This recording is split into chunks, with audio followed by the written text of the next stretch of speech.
Jelang Natal dan Tahun Baru, ancaman kejahatan dan aksi-aksi kriminalisme dinilai akan semakin tinggi. Hal ini membuat pihak Polrestabes Kota Makassar menambah jumlah personil untuk tim penikam dalam rangka mengintensifkan dada memperketat keamanan di Kota Makassar. Kota Makassar mendapat pengamanan ekstra lantaran menjadi pusat kunjungan dan kegiatan di kawasan Indonesia Timur, terlebih pada jelang malam pergantian tahun nantinya. Berdasarkan data yang ada, jenis kejahatan yang paling banyak terjadi pada malam hari menjelang Tahun Baru adalah begal. Untuk masyarakat yang beraktivitas di malam hari, diminta berhati-hati dan tetap waspada. 2 tim penikam dari Polrestabes Kota Makassar akan diturunkan sementara untuk wilayah yang masuk dalam daftar rawan kekerasan dan premanisme akan ditangani oleh masing-masing polsek yang turut meningkatkan pengamanan di wilayah masing-masing.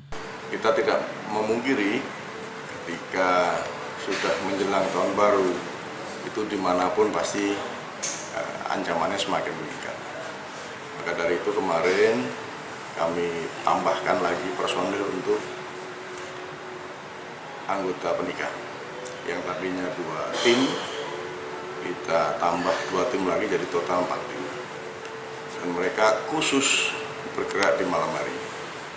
Dan terbukti, teman-teman bisa saksikan situasinya semakin kondusif, dan ini yang kita harapkan.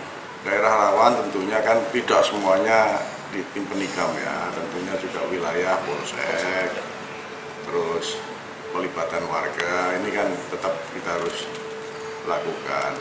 Penikam ini hanya mengatasi ketika ada kriminal yang mendadak.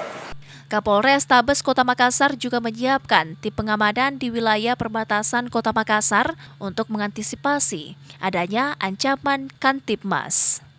Ardi, Fajar TV dan Fajar Radio melaporkan.